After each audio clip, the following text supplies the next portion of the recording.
So the car itself is a retrofitted Prius. On top is radar, LiDAR, and camera array for the car to map out its surroundings. I think as someone who's used the autopilot from a Tesla, it helps me to not be as nervous in the back seat, but it's still crazy not having anyone in the driver's seat at all as the car navigates the streets. There's a safety engineer in the passenger seat which had a kill switch next to him for if anything happened to go wrong or it needed to be interrupted. But we did about a 15-minute loop around real streets, real drivers, real people, and everything went smoothly, and it was kind of still trippy the whole time. This really feels like the future, I gotta say. It might not be this crazy self-driving interior that everyone else is talking about, but this tech part is cool to me.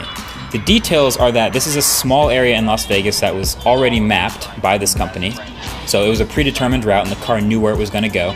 But everything else, road conditions, the other cars, the pedestrians, the traffic lights, the turns, speed changes, all of that was decisions made by the car. But all of that makes sense for a taxi. I mean, you map the town or city you want to be in, you have predetermined routes for pickup and drop off, and then the taxis are driverless and they just go from there. And the even cooler, nerdier part is these iPad Pros you're seeing, that's a visualization of what the sensors on top of the car are seeing in real time. So the radar, LiDAR, and cameras are all combining to identify what is other cars on the road, what's pedestrians, what is a stationary object, and seeing things up to 250 meters away in every direction. So things 6-7 cars away were on the iPad that I couldn't even see in real life out the windows. So there are some red paths, and when we start driving you're going to see some green paths.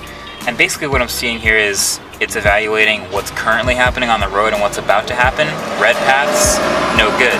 Green paths, good. And it takes the green path and has a predetermined destination. We're in a left turning lane, so you can see way up ahead where it wants to go, and it's just going to follow where it can. Based on the cars around us, you can't really merge right now, so those paths are red, but it has a green path and it has a bunch of other possible paths to take if it wants to switch it up. But right now it's all green.